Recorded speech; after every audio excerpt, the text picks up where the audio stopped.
திண்டிவனம் ஸ்வஸ்திகா வேளாண்மை கருவிகள் swastika form equipments மூலம் ஒரு கஸ்டமருக்கு வந்து கர்லஸ்கர் பவர் வீடர் வந்து கொடுத்துருக்கோம். அவர் பார்த்தீங்கன்னா இது வந்து diesel weeder 9 HP diesel weeder. அவர் வந்து டீசல் வீடரில் அவருடைய இன்டர் கல்டிவேஷன் பர்பஸ்க்கு யூஸ் பண்ணிக்கிறாரு. அதே மாதிரி இந்த பவர் வீடரை யூஸ் பண்ணி டைலர் செட் பண்ணியிருக்காரு. பார்த்தீங்கன்னா உங்களுக்கு எப்படியே தெரியுது.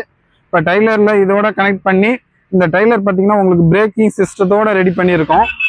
இதில் பார்த்தீங்கன்னா ஒரு 5 மூட்டை ஏற்றிக்கிற அளவுக்கு இது இருக்குது. அதே மாதிரி உட்காந்து ஓட்டுறதுக்கான உங்களுக்கு அந்த ஆப்ஷன் தான் இதில் கொடுத்து ரெடி பண்ணியிருக்காங்க. உங்களுக்கு பார்த்தீங்கன்னா இது ஓட்டுறதுக்கே நல்லா ஒரு சூப்பராக கம்ஃபர்டபுளாக இருக்குது. டிராக்டர் ஓட்டிகிட்டு போகிற மாதிரி ஒரு நல்ல ஃபீல் கிடைக்குது. இந்த வண்டி பார்த்தீங்கன்னாலே உங்களுக்கு தெரியும். அதே மாதிரி பார்த்தீங்கன்னா வண்டி பாருங்கள், இதோட வந்து கிட்டத்தட்ட இது ஒரு 1/2 டன் கெப்பாசிட்டிக்கு இந்த வண்டி இதோட ஈத்துட்டு போகிற அளவுக்கு நல்லா பில்ட் பண்ணி இந்த வண்டி ரெடி பண்ணியிருக்காங்க. உள்ளேயும் பார்த்தீங்கன்னா இந்த டைலரில் பிரேக்கிங் சிஸ்டத்தோட உங்களுக்கு பண்ணி கொடுத்துருக்கோம். டைலரில் அதே மாதிரி டயர் வந்து இது ஒரு டன் கெப்பாசிட்டி தாங்குற அளவுக்கு ஆக்சல் போட்டு ரெடி பண்ணி இது பண்ணி வச்சிருக்கு. உங்களுக்கும் தேவைன்னா சொல்லுங்கள், நம்ம இதை ரெடி பண்ணி கொடுக்கலாம். கீழே இருக்கிற நம்பருக்கு காண்டாக்ட் பண்ணுங்கள், நம்ம உங்களுக்கு ரெடி பண்ணி கொடுக்குறோம்.